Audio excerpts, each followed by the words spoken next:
Coming up. Kubanze ngamba nnyo abantu nti si buli mubbi nti muze. Oshegedde si buli mubbi nti muze. Nze nzijukira bwe nabeera mu ghetto omuze gwokka gwe saakola kwali kukwata bakazi nakulumya abaana. Yeah.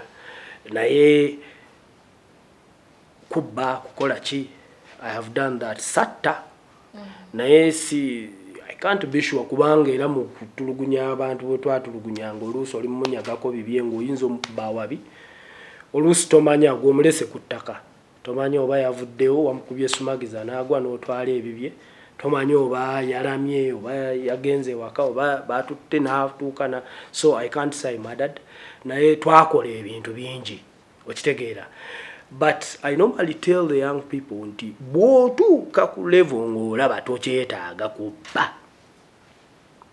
Bw'otuuka ku level nga tokyetaaga kubba. Stop it.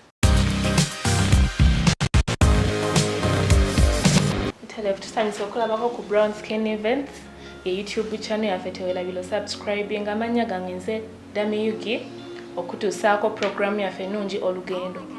Olunaku nno olwaleero tukoleddeko aw'enjawulo okuva ku wa bulijjo. Tuli eno Gayaza. Tukuleetedde omwami abasinga bamuyita Uncle Louis. Era Uncle Louis agamba musomesa ate muyizi. Kyonna ekijja tagaana ate bw'akiyiga abako omulala gw'akiyigiriza. Lwaki mwogerera ebingi nga waali? Tusanyusa okulabako mukama waffe. Nange nsanyusa okukulaba. Mwebale kunsulira lulwakigere. Kituufu ky'ogambye abalabi bo ndi musajja muyizi. I'm a student of life and a teacher. Era nsomesa nfuba nnyo okulaba nga buli kyenjiga I challenge my life okubeera nga buli lunaku mbaako ekipya kyenjiga. Excuse me. And nfuba nnyo okulaba nga buli kyenjize sikisigaza nzekka wabula nsharinga. Ngamba nnyo n'abantu era nti for you to be able to learn more, teach more. Butelevaawo wennyini Uncle Louis agambye asomesa ate n'ayiga. Gwe weetwalanga omuntu bw'agamba nti Uncle Louis yaani? Yesebo. Era Uncle Louis yaani? Katonda wange ekyo ekibuuzo kizibu naye ndi musajja first of all ndi muzadde ekyokubiri. Ndi musajja mwami. I'm a husband. I think yes, I'm a husband. Kuba mukyala saamujjayo tetwayita mabega ganju bamumpa. So I'm a husband, I'm a teacher, I'm a mentor, most importantly. I'm a mentor, yes. Yenzo yo mentor yabeera ayiga n'ayigiriza. Butelevu Uncle Louis ojja otya okuba ng'oli Gayaza kuba mushuwa Gayaza oba bwe buzaaliraana nakyo tuba twetaaga tukimanye? Gayaza si gye banzaala. Ndi musajja nzaalibwa Ibanda. Abalabi bo bajja kunsonyiwamu. Munsanze siri bulungi naye kibadde kirina okubaawo Mukama bw'alutegese. Ndi musajja nva Ibanda. Ibanda is in the western Uganda, southwestern Uganda. Gye nzaalibwa mu kaalo bakayita Nyamirima. Ibanda. Sub-county ya Nyabushike. Kampala najjayo when I was much younger. I was really ninze banzaalira wano Nsambya. Bakuba kale ng'omuntu baga nti osibukawa yensibuka okubeera gye ngenda okuwummulira. Kakati 19 oba 90 ki gwali mwaka ki official okujja mu Kampala mbeeremu. Natuukira Kitante Primary School nensoma paka P7. By then twatuukira twatuukira Lubaga. Twatuwanga ku lutikka wansi nga abamanyi wa Semwogerere Dr. Semwogerere omugenzi side zaawo bwe twavaawo ne tujja Mulago ne tubeera mu Triangle Zone.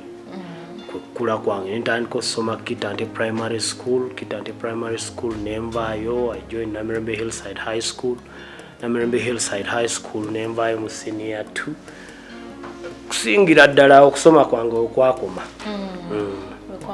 n'okukula kwekwo ennyama. Okay, kati topiki yaffe ey'olwaleero tugenda tunuulira ghetto life era ekitunoonyeza omwami ono nti amanyi munda ghetto life, amanyi ekintu ghetto kye kitegeeza. Era Mr. Joe ekibuuzo kyange ekisooka tuwe ku kifaananyi kya ghetto life kungulu.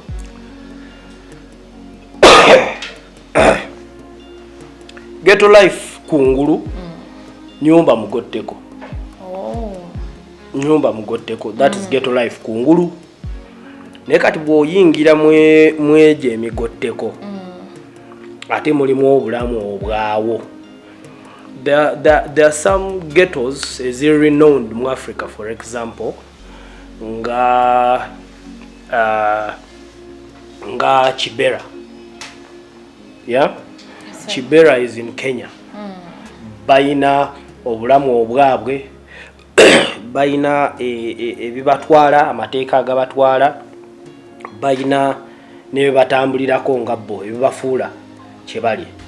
Ne wano mu Africa, mu Uganda, ghettos abasinga ze bamanyi Kamocha yasinga ennyo okufuna okukyaka olw'okuba nti wavaayo omusajja omu ate n'afuuka ow'amaanyi. Kati ekifo Kamocha akiwanye ettutumu abantu okutandika actually okuwa ghetto attention. Naye ghetto zimwe ziri nyingi. Kati nze nakulira mu ghetto y'e Mulago. Era abo ab'Ekamocha abo zaali ngambiranye ssebo nga tumanyi okwetwala. Bino bye mulaba mu firimu simanyi East Coast, West South simanyi ani biki ebyo. Zaali nga ntalo za ddala mu biseera byaffe when we were growing up. Twalinanga club yali awo ebwayise bagiyitanga Lions. Naye nga ku lunaku lw'ekubya kubanga nno misana it was a trans day discotheque. Naye nga olunaku lw'ekubye baaba kuba kutabuka kwennyini. Ghetto kungulu kifo nti mugotteko biki. Then ekirala mbeera ya bulamu omuzungu kyayita way of life. Yeah? Mbeera engeri kiba kifo nga kirina amateeka gaakyo agakifuga. First of all kirina abantu ekika ky'abantu abakibeeramu, kirina ne bye bakola abantu abo ababeeramu nga by-identifying lwoko. Bwe mba nkuwa example kati nga Mulago, nze gye nava twa-identifyingibwa nnyo omupiira kubanga the likes of Majid Musi baali baana batandikirawo kasaawe e Mulago, bawulirawo kubayita kasaawe e Mulago nti the likes of Majid Musi. Kati ffe twamanyibwa nnyo talent naye nga tuyita mu mupiira na bikonde. Then kati ate Kamocha nemanyikibwa nnyo ki music. Bwayise yamanyikibwa nnyo ku myala ki mbeera y'omugotteko. Excuse me. So bonga bo abantu ababeera mu ghetto be bajiwa identity yaayo. Awo wennyini abantu ababeerayo tugambe nti nyumba mugotteko kiva kuki okukiwa erinnya eryo ti ghetto? Ghetto kyatandikira mu in the Latin whatever mu Italy. Abantu abasinga wabeerangayo bajju because the Jews tebarecognizing nnyo nga bakatholiki ate si bakristiani baali awo. Kati mu kubasosola balina ekifo kye babateekanga. Basically ghetto started as an isolation place. Yeah? Kyova olaba era embeera bw'ebeera nti yamugotteko kubanga abatafiibwako they are the minority. Yeah? Naye wano ghetto bwe twakitegeera nti kyajjira mu minority kati ne tubeera nga n'ababeera mu ghetto babawa that babateekako ekyo ekifaananyi ky'okubeera nti tebalina makulu, abaalemwa ensi, abakola ki, ne bw'oba ng'obadde mu maka malungi kasita ofunamu obutakkaanya nabo n'ogaaka ngende yayonooneka yagenda mu ghetto. Yeah? So but ghetto is nze nganze bwe nkitegeera the word ghetto is get high enlightenment to teach others. Nti funa okulabisibwa oba okubikkulibwa okwenjawulo, then era by'obikkuliddwa obiyigiriza abalala. Kyekitambuza ghetto. Kizibu nnyo okubeera mu ghetto nga oliwo ku lulwo obwomu. Okitegedde? Era abasinga ababeerawo mu mbeera bw'etyo tebatera kuwangaala mu ghetto. Tosobola kuwangaalamu. Either yeekunyiga be b'owulira nga tayagala kukwatagana na bane yasazeewo bagenda bbe. Kubeera ne mukubba. Era weetaaga ki? Yojja kuweetaaga jjo kubaawo ng'alaba yangwa waliwo abajja. Okitegeera? Kati basically ghetto is buli kyoba olina oba kyoba oyize oba kyoba okoze eki. It's basically a way of living with each other and sharing and whatnot. Yeah. But Mr. Louis, bizibu ki? Uncle Louis. Uncle Louis. Ebizibu ebimu ebisangibwa mu ghetto. What are the challenges eziri mu ghetto ewansi? Sinza kutandika bingi. Kubanga biri sectored in many kale bitemaatemeddwa mu ngeri nnyingi. Waliwo a mother ali mu ghetto nga maama family weeri eryawo ne ye byasanga. Waliwo abaana bye basanga. Waliwo bataata abali mu ghetto bye basanga. Kati waliwo ne tuvaawo ne tudda ku bavubuka ng'omwana abadde wano akulidde mu ghetto kati avubuseemu. Waliwo naye byasanga. Excuse me. Waliwo abalala avubusa avukidde mu ghetto avuddeyo kati ngaffe. Ate era naffe tulina bye tusanga. Even right now I still face some challenges of the ghetto. Ntu wadde nga sikyaliyo, but there are those past bits that still affect me. Wadde nga tu preaching, I don't say whatever in your past. Wabaawo ekintu nga kyo it will still catch up with you. Buli wobeera kati ebimu ku bizibu ebibeera mu ghetto ndowooza kusoma. Education naye era nze ngamba nnyo abantu nti education I sound bit ngenda kikugamba kiyinza okukaluubiriza okugraspinga right now, and it is a bit controversial.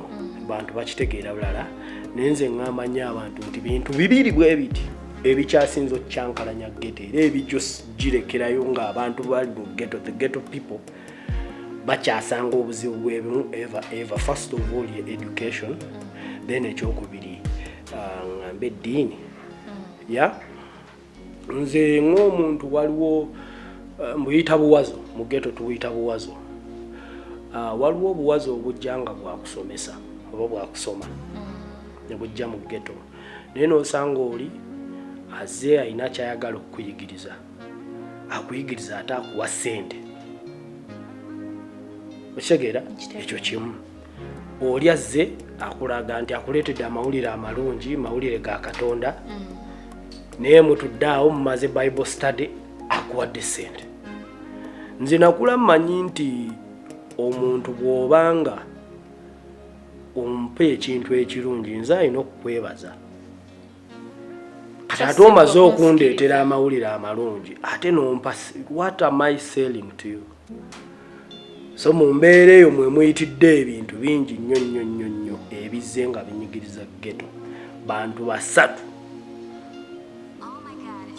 Omusomesa kale oyo tetumugendako nnyo kubanga this is a education is a topic many don't want to discuss. Naye viirako ebizibu bingi nnyo mu ghetto. Nyinza obutajja opening nga jiyingira nnyo munda kubanga eyinza okubeera enzibu okugraspinga. Naye abantu babiri bano, omubuulizi w'enjiri ne politician ate. Kati ye politician ajja n'akupreachingira ng'akulaga akwagala nnyo, ali ku lulwo, kyagenda okukola kigenda kuba kikyo. Be baviiriddemu nakati ebintu by'olaba right now. Violence and what not, bantu beekuba, abantu beevuma, bakola ki because somebody came and told them, I am for you. I don't want to look like or sound like I'm pointing at a particular person. Naye tuzze tulaba abavubuka ba ghetto nga bakozesebwa ebikyamu all in the name of for you. Okitegedde? So politics ekyankalanyiza nnyo ghetto, and it is hard to stay away from politics. Kizibu nnyo okugamba nti nze abya politics navaako, because politics are affecting byonna bye tukola mu bulamu bw'ensi eno.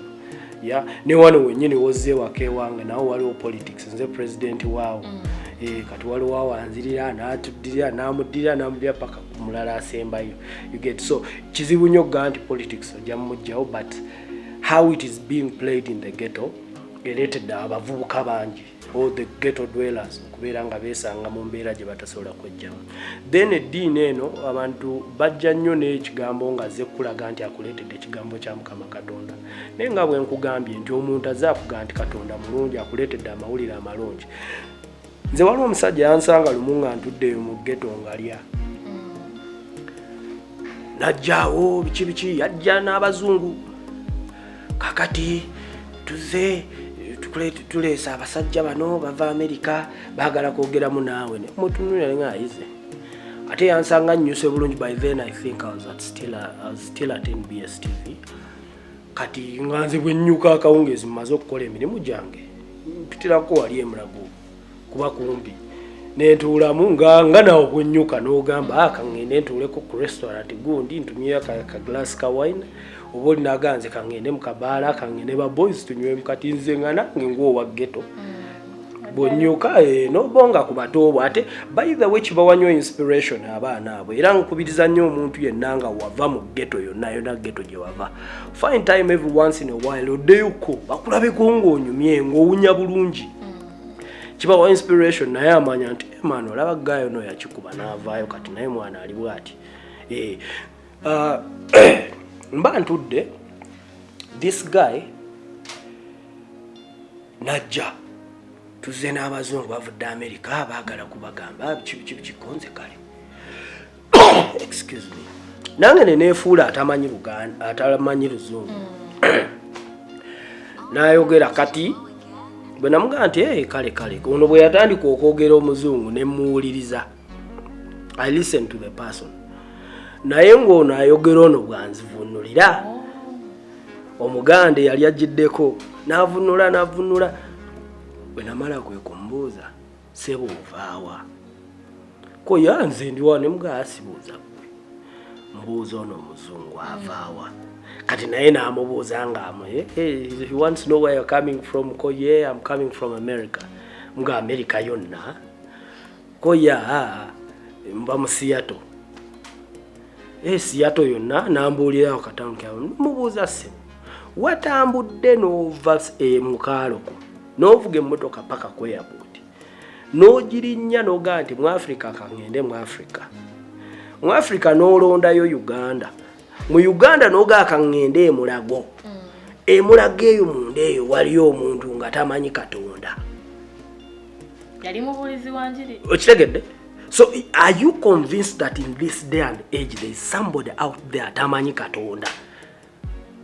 Kati ate bw'omaliriza n'ovaawo n'ogamba nti maze okugamba nti Katonda gy'ali mulungi era akola ebirungi kwatayo n'akasente. Kiki kyonguza?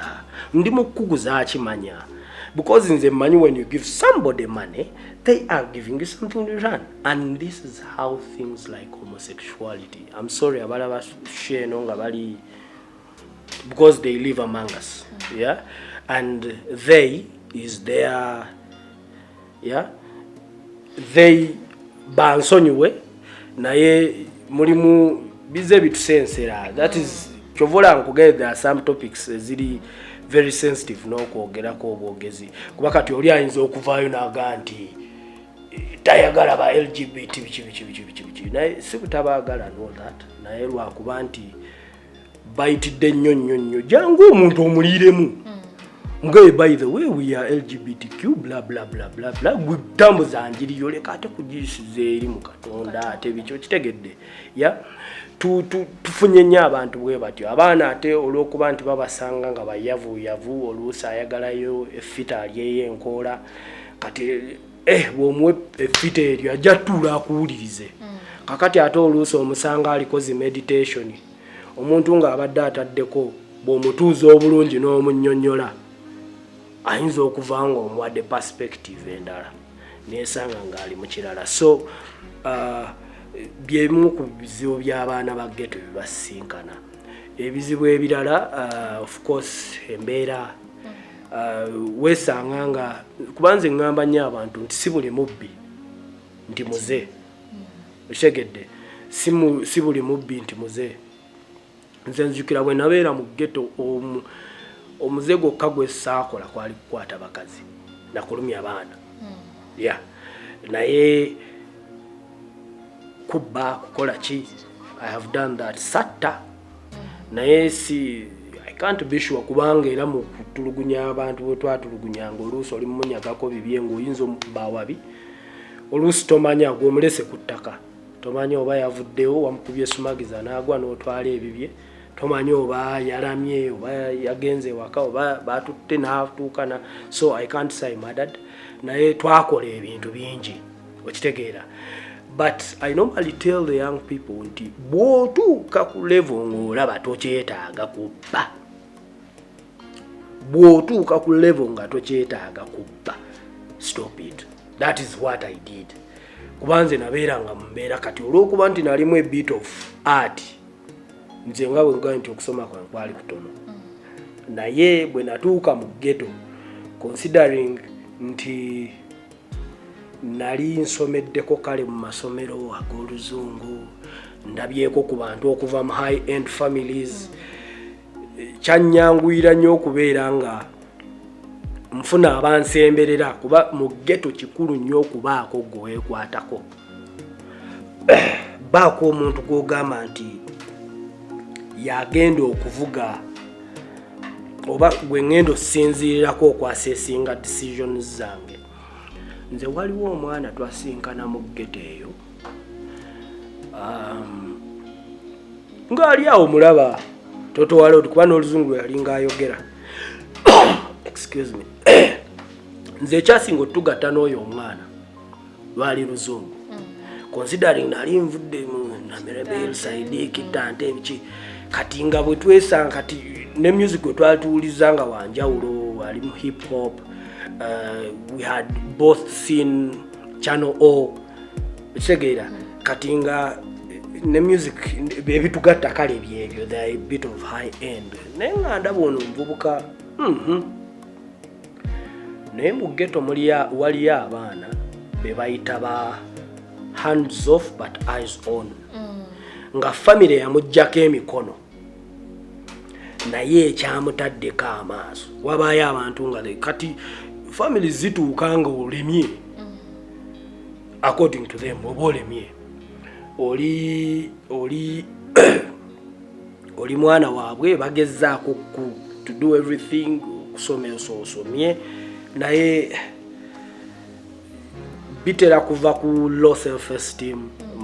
Mbaana abo mu bikomere eyo waliwo embeera oluusi nayo gye babateekako n'atuuka nga ayagala freedom. Kati mu kubanga nze nfulumye ngenze ate ne beesanga ng'atuuse the other oba kati nga bw'onoga nti nvudde wano ngenze wasenga naye senga ate ntuuseeyo naye anteekako embeera kati be babulira eyo mu ghetto. N'atuuka ng'omulawo no toto wa load naye muli naye wano mu ghetto. Kati nze nali muntu nnyo atera okwaseesinga nga ntunuulira omuntu considering I had lived in that life before. Kubanza abazadde bange bwe baafa bwe bati life we yatandikira okumbaka. I was about 15 years, 16 years. Kati life we yambaka nembeera nga nsobola okulaba because I'd been that life before. Omwana oyo ekyatugatta kyali ekyo naye lumu nga bwe nkugaye nti bakuggyako amaaso, bakuggyako emikono naye ne bakusigazaako amaaso. Lumu omwana oyo oba bava ku ki saakitegeera ne balwana nga bwe mumanyi ezo entalo zibaayo. Otuuza wansi enkwacyo yo n'ojja kati enkwacyo zibukusaamu okubukuta kweko oluganda olumanyi okubukuta kwoli naye nga kwoli kwoli. Kati bwe yawummuza wansi enkwacyo ye abaako byanoonya wadda nga tajjukira we yagikwasizza. Kati alabawo obuveera bubiri, obuveera obubiri emu erimu enkwacyo nnyingiko endala erimu ntono. Kati wakwata kweri oli amugamba eno yange bintu bwe bityo nubikuba ne bekuba ebikono n'owulira tebeeyiye n'amannyo okitegeera kati omwana oli simanyi kye baavaako ku bwana ne bamukuba naye bamuleeta kaati nga wano kati ndowooza oli eyali alaba informant wa family yagenda n'abagamba omwana bamugjeemu eriiso. And normally in the ghetto it is all okay, tebakulinaako buzibu up until something really big happens. Wolabira nti ono omwana ali namwe mu ghetto oba ono yajja mbuzi wajja Land Cruiser nnya naye mu Land Cruiser omwo mwavaamu omukyala yali awunya akawoowo kali sina akawoowo oli yali awunya kaloosa. Even up to now ntambuddeko ku nsi ez'enjawulo ndabyeko ku bifo ndabye ku bintu naye nkyanoonya kali akawoowo kuba nkyakajjukira nkiwa nenziramu okukawunyiriza nkajjukira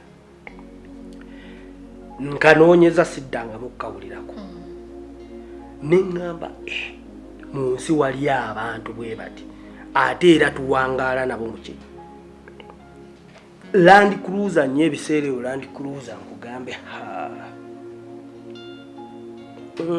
zaali expensive naye ekyo kyampa ekyokuyiga what kind of people do I have to associate with. Munsonyi abalabi nti buli gye tubeera tuwangaalira n'abantu. Now this is a word going to a ghetto youth out there. No yonga, you can take the word. Buli wet abantu betuwangaala nabo tulina okulonda mubbo amongst them. Bani betugamba nti ono kamusemberere nnyo. Not to use them, but to use feche tuyita connection. Connection inatandikira eyo.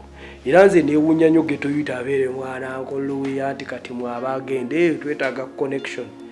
Oba naye awo kuba abaana mu ghetto gye bali nga gyali si nti oba mbeera mbi yamutuusaayo just mwana ye ekyanga bwe waka mwana n'abalyamu akawaani okitegeera nga gyali mugakuba naye mugagaaya naye mukola byonna mubikola naye nga just talina nti oba mbeera mbi kati gwe yagendayo ke kali ke bagamba nti akeemanya obunaku akajja obunaku keemanya kati be baffe era nze byebimu ku byasinga okunzijjayo kuba nasinka n'oyo omwana oyo yakyusa namulabirako bingi nnyo kale okukyusa obulamu bwange awo wennyini abantu bano tugambe abava mu bikomera oba abava tugambe balina engeripo gye beeyitamu gye saagala kwatuukiriza ne bana abagambira ddala nti ffe tuva eno bizibu ki bye musanga wakati awo nti oluusi oyinza obba nga bw'ogambye nga mugenda ne mubasunako obusimu ne mukola ki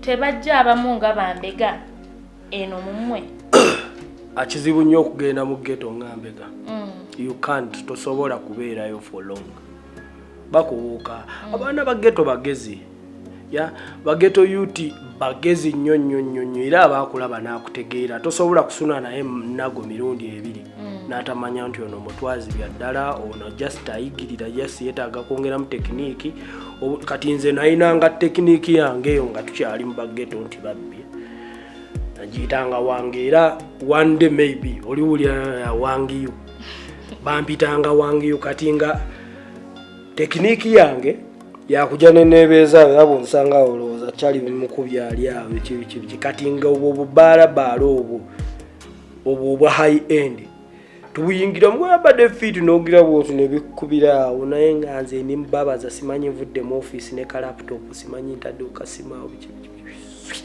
gwolowooza kitamiivu kiri awo kati mulimu abaana that nga bagezi up to that level okitegedde kizibu nnyo okuŋŋa nti ogenda leeta omwana omuteekemu ngambega ye kati ozze kubega ki tewali kyakubega because one